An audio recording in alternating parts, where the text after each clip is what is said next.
Palworld has been taking the internet by storm. It's a really interesting game. Of course, it's like half done, and yet 8 million people have already bought it as of this video. Absolutely crazy. It keeps going up by millions every single day and every time I look at it.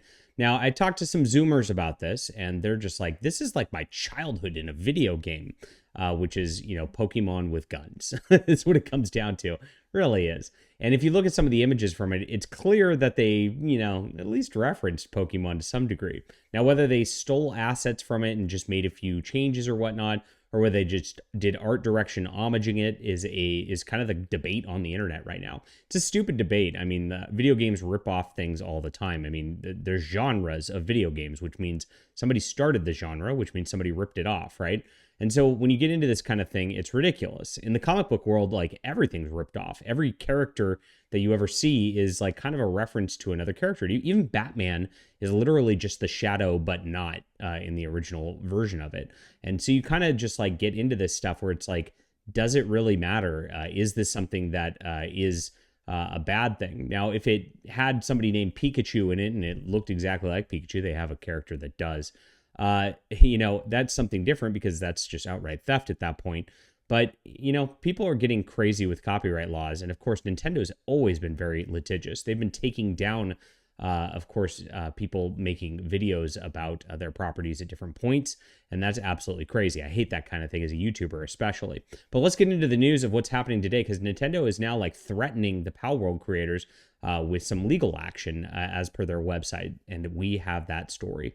Hit that like and subscribe button, everybody. I really appreciate you. I'm John Delarose, editor-in-chief of Fandom Pulse. This is my website where we cover pop culture news, and of course, we're covering Palworld today.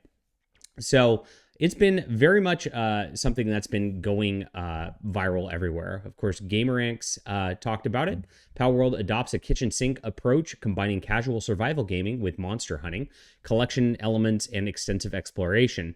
He said that while some aspects of seamlessly blend, others feel haphazardly integrated, which is, it is a kind of beta test of a game, so that makes sense. And of course, it creates a disjointed experience. Certain gameplay concepts bear a striking resemblance to those found in other games, Pokemon, leaving a noticeable void where the game's soul should be, ultimately rendering it lifeless and lacking in character. But people love it because, you got these kind of evil Pikachus here, man. Not Pikachus. And that's something that just resonates with people, of course. Now, Nintendo actually talked about this on their website today. They actually wrote a release, and it says right here, inquiries regarding other companies' games. So they're doing the thing where they don't reference it to try to not give it the Streisand effect. A little too late. We have received many inquiries regarding another company's game released in January 2024.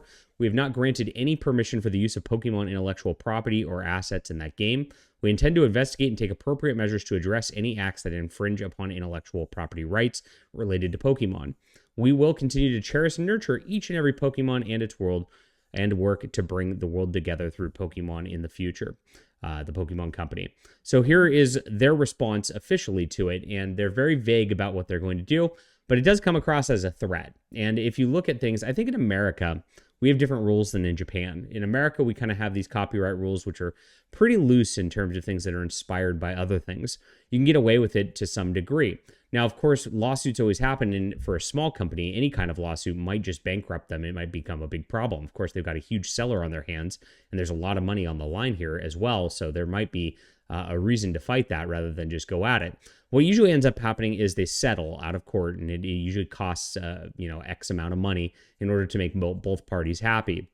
But that might not be the case here, as this is a game that is so close to Pokemon that it's like, what's going to happen here? Now, in Japan, I understand the rules are much more robust and in favor of Nintendo possible litigious action.